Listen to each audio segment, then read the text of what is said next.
願うだけでは叶わない。当然といえば当然なのですが、願望は願うだけでは叶いません。例えば、筋トレを考えてみましょう。6つに割れた腹筋を作りたいといくら強く願ったところで、食事も生活も変えないまま、ある朝突然、起きたら腹筋が割れているということはありませんよね。引き寄せが成功しないのはなぜ？引き寄せがうまくいかず、いつまでも悩みが尽きない方も多いと思いますが、第一の理由は、やはり楽して人生を好転させようとしているからでしょう。世界中の成功している人を見ると、努力せずに成功している人はいません。何も積極的な行動をせずに成功を手に入れている人はいないのです。著者である井上博之さんは、車の事故で奥様が瀕死の重体となってしまいました。彼は泣いて暮らすような日々の中で、何とか現実を突破しようとしました。自己啓発の本を読み漁ったり、様々な医療関係者に助けを求めたり、その時の自分ができる限りの学びと行動を必死で続けていました。すべては妻を助けたい、幼い娘から母親を奪うわけにはいかないという強い思いからでした。結果として奥様の回復という現実を引き寄せることができたのです。これは実際ありえないことでしたから、多くの人に奇跡と呼ばれています。彼自身も確かにあれは奇跡だったと思っており、その奇跡をもたらしたのは自分の思考をフル回転させ、できる限りのことを行った学びと行動の結果だったと考えています。この経験から自分の願望を確実に現実化させる方法の研究と検証を重ね、すべての鍵は潜在意識の中にあるという結論にたどり着いたのです。潜在意識をうまく使えるようになれば、自分の思考と行動が思い通りになり、結果として思った通りの人生が歩めるようになります。究極的な自由な人生を手に入れることができるのです。こんにちは。ハッピケンことハッピー研究所の翔です。今回は最高の引き寄せ、豊かさへの扉を開く潜在意識7つの法則という本をご紹介したいと思います。著者である井上博之さんは、世界的に大変有名なベストセラー作家であり、宗教家であるジョセフ・マーフィーの教えを学び、ご自身の体験とともに研究と検証を行い、潜在意識が引き寄せる力を科学的に解明しています。本チャンネルでもたびたび取り上げられる潜在意識ですが、これが引き寄せの鍵になるというんです。本動画では最高の引き寄せを叶える7つの法則とすべての鍵である潜在意識についてご紹介したいと思います。ハッピー研究所では幸せになるためのいろいろなノウハウをご紹介しています。よろしければチャンネル登録していただけると嬉しいです。最高の引き寄せを叶える7つの法則。現実世界で奇跡を起こすためには、ロジックに基づいた戦略と戦術が必要です。本書では、それを7つの法則としてまとめられています。1、願いを叶えるのは宇宙でも神様でもなく、自分自身である。最高の引き寄せを叶える第一歩として、自分の願いを叶えるのは自分自身以外にいないと覚悟を決めましょう。あなたの日常に起こることはすべて、あなた自身に原因があって引き寄せています。目の前にある問題は、実はチャンスなのに、あなたの頭の中では、チャンスではなく問題としてしか捉えられていないのかもしれません。あなた自身が目の前にある問題と向き合い、その解決方法を考えて動かなければ、たとえ偶発的に問題が解決して、願いが叶ったとしても、また同じような問題を引き寄せたり、悩んだりすることになるでしょう。能動的な願望達成でなければ、人生は前に進んでいかないということなのです。2、エネルギー世界と現実世界を混同しない。量子物理学の世界では、世の中のありとあらゆるものは量子エネルギーであり、すべてがつながっているという理解が主流になっています。しかし現実問題として、今、あなたが机の上に置かれたペンにエネルギーを向けて、こっちへ来いと強く念じても、ペンは1ミリも動くことはないはずです。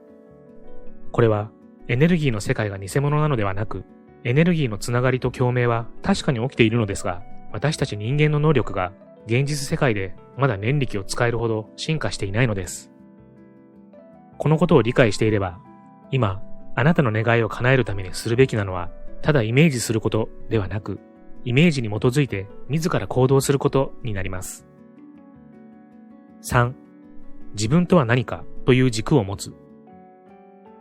多くの人の悩みが尽きない最大の原因は、結局のところ、自分自身のことが分かっていないということだと思います。自分の価値観が明確でないと、自分が本当に欲しいものが分からず、その結果、悩んだり迷ったりしてしまうのです。本当に欲しいものが分からないと、仕事でも恋愛でも、本当の自分に合う仕事はこれじゃない。自分に合うパートナーはこの人じゃないと、いつまで経っても、ここではないどこかを求めて、さまよい続けることになります。自分の人生を生きるということは、自分とは何かという軸を持ち、自分の価値観に基づいて願望を見出し、その思いを実現していくということです。それが自己実現であり、最高の引き寄せを叶えていくのです。ミッションとビジョンを明確にする。確実に願いを叶えることができる人のすべてに共通しているのが、ミッションとビジョンが明確であるということです。ミッションとは自分の使命や価値のこと。そしてビジョンとはミッションが達成された時の理想的な状況を指します。例えば著者は世界で一番理想的な医師になるというミッションを設定し、多くの人が安心して治療を受けることのできる医療業界を作り、社会貢献できる立場となっている自分というビジョンを描いています。ミッションとビジョンなしに生きるのは、ゴールを知らないまま、大海原をいかだで闇雲に漕ぎ回っているようなものです。最高どころか、いらないものや悪いものまでふらふらと引き寄せてしまう、非常に危ない生き方と言えます。5、頭、思考力と体、行動力を使う。ミッションとビジョンが明確になったら、ミッションを達成するための具体的な目標を立て、そのためのプロセスを考えることが必要です。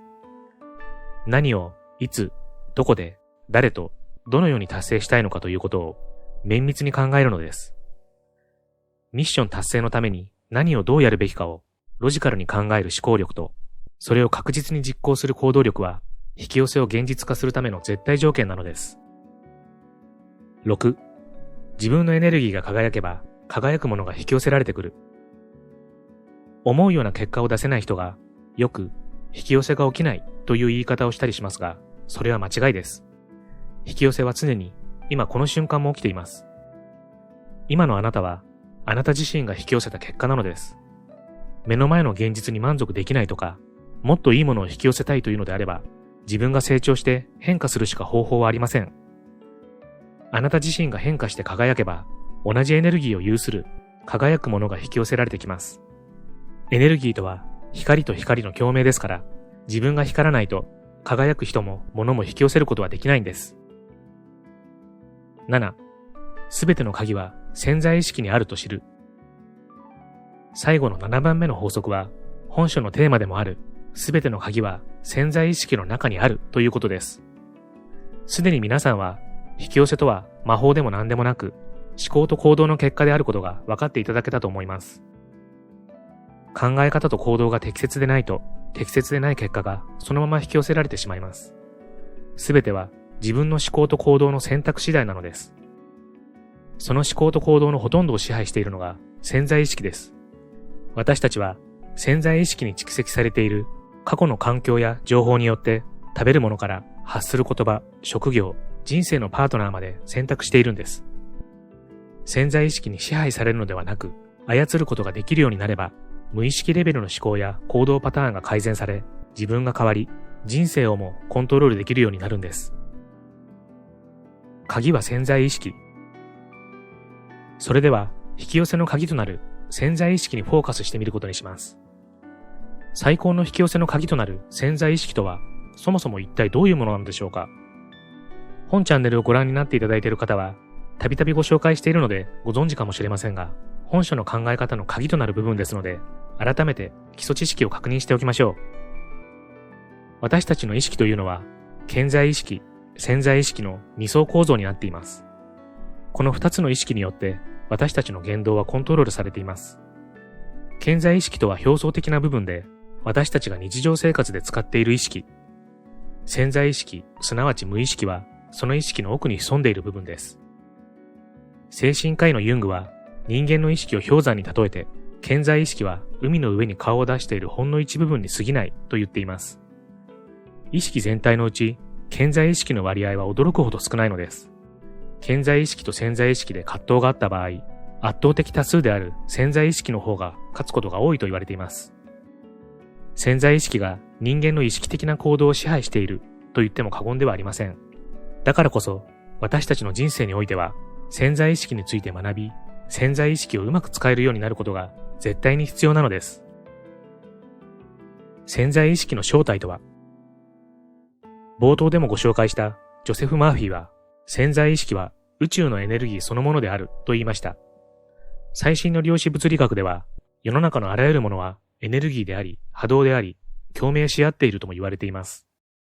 つまり、潜在意識は無限のエネルギーであり、情報、言葉、環境、身の回りの人など、あらゆるものが集結し、共鳴し合って、途方もないエネルギーの源泉となっています。それは自分を生かす力、生きる力の源なのです。またユングは、潜在意識とは記憶の貯蔵庫であると言い、潜在意識にはすべての生物の記憶が収まっていると説きました。ここで言う記憶とは、自分自身の記憶だけでなく、先祖代々受け継がれてきた生物に共通する遺伝的な記憶を意味します。潜在意識は無限のエネルギーであると同時に知識の貯蔵庫なのです。潜在意識の中に貯蔵する知識を増やせば増やすほど、潜在意識は活性化していき、パワーを発揮してくれるのです。潜在意識を活性化させるために、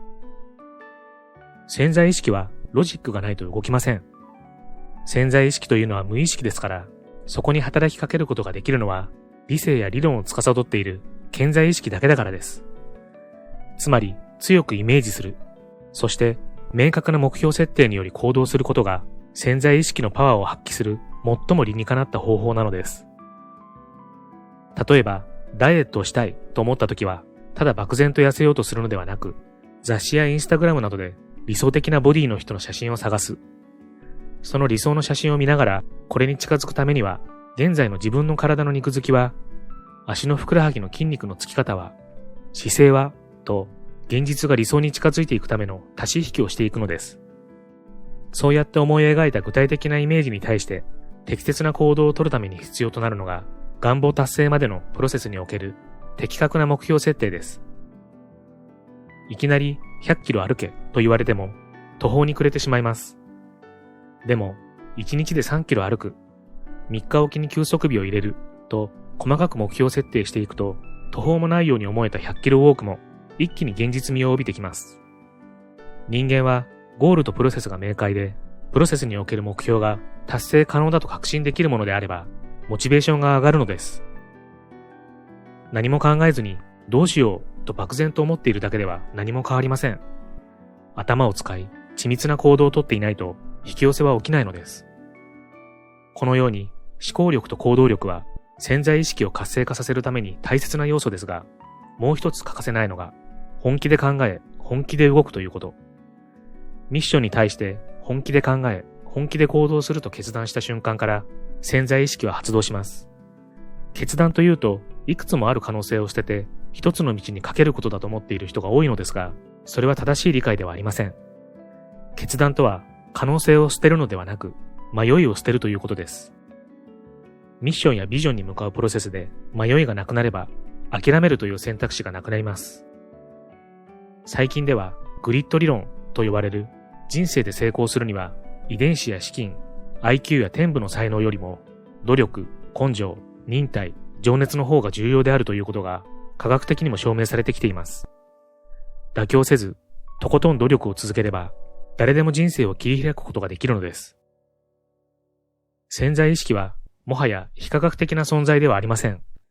潜在意識を信じる強い心があると、人生は随分楽になります。悪い現実を引き寄せなくなるからです。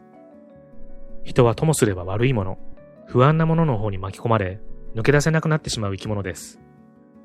揺さぶってくる人や物事が諦めるくらい、強い心、ぶれない心を持つ。